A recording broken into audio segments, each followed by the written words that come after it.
देबनागरिखौनो लाफिननायनि दायाव एनडिबिफ्रा बिथांखौ माने न'नि दरखंआवनो नेबाय थानानै माने मोनाबिलि समाव बिथांखौ गावथारदों। जानानै थांनाय बाथ्राखौ रायखांनो समायला। आब' प्रमिला रानिनि बैसोआ गावनि न'आव थानानै बिजाब लिरनांगौ, गावनि आन्दालनाव बाहागो लानाय आरो दानि फरायसुला फरायसुलिफोरखौ माखासे थुलुंगा होनो बिजाब लिरनांगौ। बिटिसिआव रंजा बाजा बिदा फंबाय मिनि खुसि थानाय समाव आरो जानानै थांनाय जाथायखौ रायखांनो खुनु समाया। एनडिबिखौनो होनगोन आं, एनडिबिआनो बिथांखौ माने दरखंआव नेनानै मोनाबिलियाव बिथांखौ गावथारनानै थाङो। जों बुंनो हाया नामा, जों रायखांनो हाया नामा थांखांनाय बाथ्राखौ सासे बर' बिमानि खुगायाव जाय बारग' मन्त्रि प्रमिला रानि आब'आ मानो रायखांदों? थांखिया मा? नैबे फैबाय थानाय एमएलए इलेक्सनाव देरहासार जानानै समाजनि खामानि मावनो थाखाय जान्जि खाफ्रादों। जोंहा बुंनांगौ जेबो गैया। आब' प्रमिला रानिखौ जोंहा बुंनो हानाय अधिकार गैया। एनडिबिखौनो होनगोन आं, एनडिबिआनो बिथांखौ माने दरखंआव नेनानै मोनाबिलियाव बिथांखौ गावथारनानै थाङो। बेवहाय आंबो निजेनो माने बिथां थैनायनि थाखाय आंबो बिनि थाखाय रेसपन्सिबोल होननानै आं साननानै लायो। दा बिथांमोनखौ बाहाय नुनानै आंनि गोरबोआ गाबखांदों आरोखि। भिडिअनि फुटेजाव खोनाखाबाय बारग' मन्त्रि प्रमिला रानि आब'आ जोबोद दुखुजों फोरमायदों।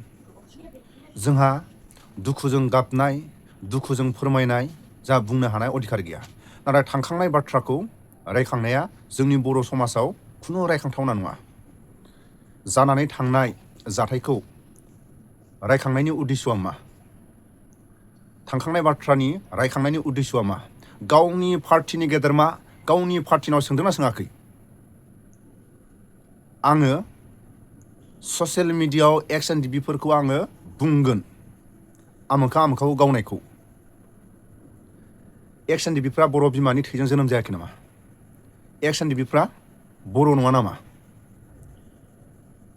माबा मोनसे जेंनायाव जानानै थांबाय एक्सिडेन्टआ। बे एक्सिडेन्टखौ गावनि बिदा फंबायनि गेजेराव एक्सिडेन्ट जाबाय सानस'नो हायियाव। गावनि असे बिमायानो जुदि गावनि बिदा फंबाय जानानै थांनाय बे न'खराव जुदि रायखांबाय थायोबा सोरखौबा दुखु होनाय जाया होमबा? सोरखौबा लाजि फोनांनाय जाया होमबा? थिग नैबे फैबाय थानाय एमएलए इलेक्सनखौ लानानै गिदों नामा? एक्स एनडिबिफ्रा रावनिबो थोरसिनि ओंखामखौ सेनानै जानो सोमावसाराखै। गिनाङा एक्स एनडिबिफ्रा सोरनिबा एमएलए एमपि सोरबा एमसिएलएखौ सेनानै लागोन बे नङा। हारिनि थाखाय एक्स एनडिबिफ्रा सोमावसारदों। मालाबा समाव माबा मोनसे सानस'नो हायियाव एक्सिडेन्ट जाफ्लांबाय। थांखांनाय बाथ्राखौ रायखांनायनि उद्देश्यआ मा? थांखांनाय बाथ्राखौ रायखांनायनि उद्देश्यआ बा थांखिया मा दं? आब' प्रमिला रानिनि मावबोनाय आरो गावनि बिबानखौ लानानै आसामनि थासारि, बर'फोरनि थासारि, बिटिसिनि थासारि जोबोद गोख्रों खामानि मावबोबाय। जोबोद गावनि मन्त्रि बिबानखौ लानानै गोख्रों खामानि मावबोबाय। बे जोबोद बाख्नायथाव। गावनि सोमावसारनाय आरो गावनि खामानि मावनाय बे बैसोआव गावनि न'खराव थानानै बिजाब लिरनांगौ। बर'फ्रा माब्रै आन्दालन खालायबोदोंमोन, गाव माब्रै आन्दालनकारिफोरजों बाहागो लाबोदोंमोन, माब्रै फरायदोंमोन, दानि फरायसाफोरखौ थुलुंगा होनाय, दानि समाजनि मावनो गोनां खामानिफोरखौ थुलुंगा होनाय बेबायदि बिजाब लिर। दिनैनि समाव आब' प्रमिलानि बैसोआ गावनि न'आव थानानै गावनि जाथि खुरमानाव आलासि जानो समायबाय। सोरबा गावनि खुरमानि न'फ्राव थांनानै आलासि जानांगौ, गावनि न'आव थानानै खन्थाइ बिजाब आरो बै समनि सोमावसारनायाव जोंखौ सुथुरफ्रा, आर्मि पुलिसफ्रा जोंखौ नायनो हायै हारि जायफ्रा जोंखौ माबायदि गाग्लोबबोदों बिनि सायाव खन्थाइफोर लिर, बिजाबफोर लिर। नाथाय नैबे फैबाय थानाय इलेक्सनखौ लानानै, नैबे फैबाय थानाय एमएलए इलेक्सनखौ लानानै डाइरेक्ट एक्स एनडिबिफोरनि सायाव जाहा बुंला हरनाया बे खोनासंथावना जादोंना? जाय बिदा फंबायनि गेजेराव जानानै थांनाय जाथायखौ बावगोमानानै जोबोद बिटिसिआव रंजानाय बिदा फंबाय गोहो खुंथायाव हाग्रामा महिलारि सारखौ 28टा देरहा होदों आरो बिटिसिनि बाहेरायाव हाग्रामा महिलारि सारखौ जायखिजाया पार्टिफ्रा हाग्रामा महिलारि सारनि खावलायनाय बुंनाय अरायसम बिटिसिआव जेरै 28टा देरहासार खालामदों आरो बिटिसिनि बाहेरायाव थानाय बर'फोरनि थाखाय जायखिजाया आसामनि गोहो खुंथायाव थानाय पार्टिखौ सापर्ट खालामनानै हाग्रामा महिलारि सारनि खावलायनाय हाग्रामा महिलारि सारनि बुंनाय बायदि सापर्ट होनो बयबो जान्जि खाफ्रादों। बे समाव गावनि पार्टिनाव सोङा हसिया बाथ्रा बुंदों ना सोरबा गेदेरमानाव सोंनानै बाथ्राखौ बुंदों ना गावनि पार्टिनाव सोंनानै आब' प्रमिलाया बाथ्राखौ बुंदों जोंहा बुंनो हानाय अधिकार गैया। अब्लाबो गावनि बिदा फंबायनि गेजेराव जानानै थांनाय जाथायखौ मानो रायखांदों, थांखिया मा, जोंबोथ' बुंनो हायो, जोंबोथ' रायखांनो हायो। जानानै थांनाय बाथ्राखौ मानो रायखांदों, बिनि उद्देश्यआ मा? आब' प्रमिलाया नैबे फैबाय थानाय MLA इलेक्सनाव जान्जि खाफ्रादों नामा? डाइरेक्ट बुंगोन आं, आब' प्रमिलाखौ जुदि गेलेनो होयोबा दावराव देख्रेब सारखौ गेलेनो हो, नङाबा सानसुमा खुंगुर सारखौ गेलेनो हो। क'क्राझाराव अनेक गोरों मानसि दंसै बर' बिमानि गेजेराव, जाय सानसुमा खुंगुर सारा दिल्लीनि लांगोनायाव जोब्राब जोब्राब बाथ्रा बुंनो हायो, जाय दिल्लीनि लांगोनायाव दावराव देख्रेब सारा जान्जि खाफ्रानानै आसि थुनानै बाथ्रा बुंनो हायो। बेबायदि गेदेरमाफोरखौसो दैथायहरनांगौ MP MLA। दा दिनैनि समाव हांख्राय, सोरबा प्रमद बर'खौ BPF पार्टियाव हांख्राय, सोरबा उर्खाव गोराखौ हांख्राय, सोरबा राजु नार्जारिखौ हांख्राय। जोंथ' सायामाया नुदों बा खोनादों प्रमद बर' साराबो BPF पार्टियावसो थाबैनो जयेन जाहैगोन बायदि जों खोनादों। अब्ला BPF पार्टिनि मोजां मावनाय गाज्रि मावनाय सोर आसि थुनानै बुंगोन? बेरेखा दलनि आफादगिरियानो जुदि BPF पार्टियाव थांमारोबा, जोंनि खोनानो मोननाय मथे प्रमद बर'आ BPF पार्टियाव जयेन जानो थाखाय माखासे लाइन लादों होननानै खोनाफा माफा खोनादों। बेसेबां सैथो? आरो UPPL पार्टिनि माखासे गेदेरमाफ्रा BPF पार्टियाव जयेन जानो थाखाय अनेक लामा लादों होननानै जों खोनादों। बेरेखा दलनि जायफोर BPF पार्टिनि गेदेरमाफ्रा मोजां मावदों गाज्रि मावदों आसि थुग्रा जुदि गैलाबा मा जाबावगोन?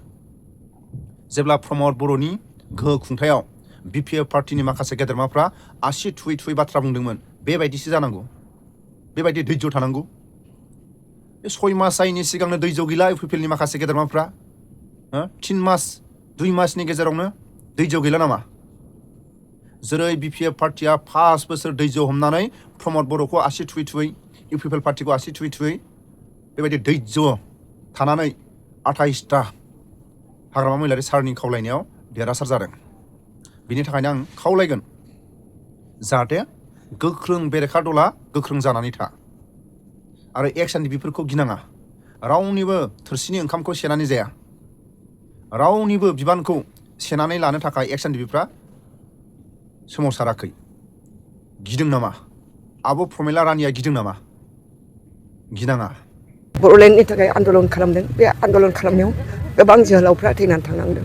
दा दिनै जोङो बिबारजों फुजिमालाय मा जानो, बिथांमोना सुथुरनि गुलियाव आरो पुलिसनि गुलियाव थैनानै थांनांबाय। दा बेखौ जोङो रेसपेक्ट होदों, जोङो मोनसे सानावल' रेसपेक्ट होयो। जों जाहाथे बिथांमोननि जे सेक्रिफाइस, बे सेक्रिफाइसखौ गोसोआव लानानै जाहाथे जोंनि दानि जे थासारि, बे BTCनि जे थासारि, बे थासारिखौ जोङो मोजां समायना खालामनानै लांनायनि दायित्वआ जोंहा दं। होमबासो जोङो जोंनि लिडारफ्रा गावनि जिउखौ बावनानै गालांबाय, बे गालांनायनि मुल्यखौ जों होनो हागोन आरोखि। दा बिनेश्वर ब्रह्म बिथाङाबो बर' जाथिनि सासे मोजां लिडारमोन। माने बिथाङा रमान स्क्रिप्टखौ गथायफिननानै देबनागरिखौनो लाफिननायनि दायाव NDFBफ्रा बिथांखौ माने न'नि दरखंआवनो नेबाय थानानै माने मोनाबिलि समाव बिथांखौ गावथारदों। दा बेवहाय आंबो दसि, बे थैनांनायनि थाखाय आंबो दसि। बे दसियानो जाहैबाय आङो माने रमान स्क्रिप्टखौ माने लानो थाखाय माना खालामदोंमोन। खारन जोंहा बर' गथ'फ्रा रमान देबनागरि स्क्रिप्टजों गोबां माने बोसोर फरायखाबायमोन।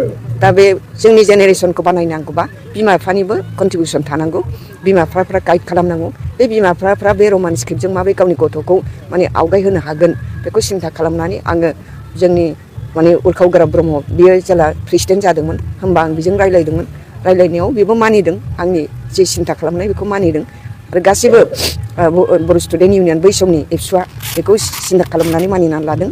बेखौ स्पेसियेल कनभेनसन खालामनायनि उनाव रायजो राजानिबो बिथोन मोननानै बिनेश्वर ब्रह्मआ माने बे रमान स्क्रिप्टखौ सरकारनो गथायफिनदोंमोन। बे गथायफिननायनि दायाव बिथाङा माखासे माने NDFBखौनो होनगोन आं, NDFBआनो बिथांखौ माने दरखंआव नेनानै मोनाबिलियाव बिथांखौ गावथारनानै थाङो। बेवहाय आंबो निजेनो माने बिथां थैनायनि थाखाय आंबो बिनि थाखाय रेसपन्सिबोल होननानै आं साननानै लायो दा बिथांमोनखौ बाहाय नुनानै आंनि गोरबोआ गाबखांदों आरोखि गायदे हेलेना मोना गोथां गोथें गावथारजादों सोमलाया गोथां गोथें गावथारजादों बेफोरखौ नुनानै आङो दिनै बांद्राय आबेगिक जादों आरोखि दा जिखि जाया मानो आंनि आबेगाथ' खामानि होआ रायजो राजाखौ आं आर'ज गाबदों जे हाग्रामा महिलारिया जिबायदि सेक्रिफाइस खालामदों पुलिसनि अथारजों आखाइ आथिं दिख्रुबजादों आंनि आखाइनिफ्रायनो बेखौ जों हमनानै लानानै थांनानै बेखौ आखाइ आथिं देख्रुबदों बे माने दुखुआव जे दिनैनि सानाव जे 2003आव सुक्ति खालामदों होमब्लाबो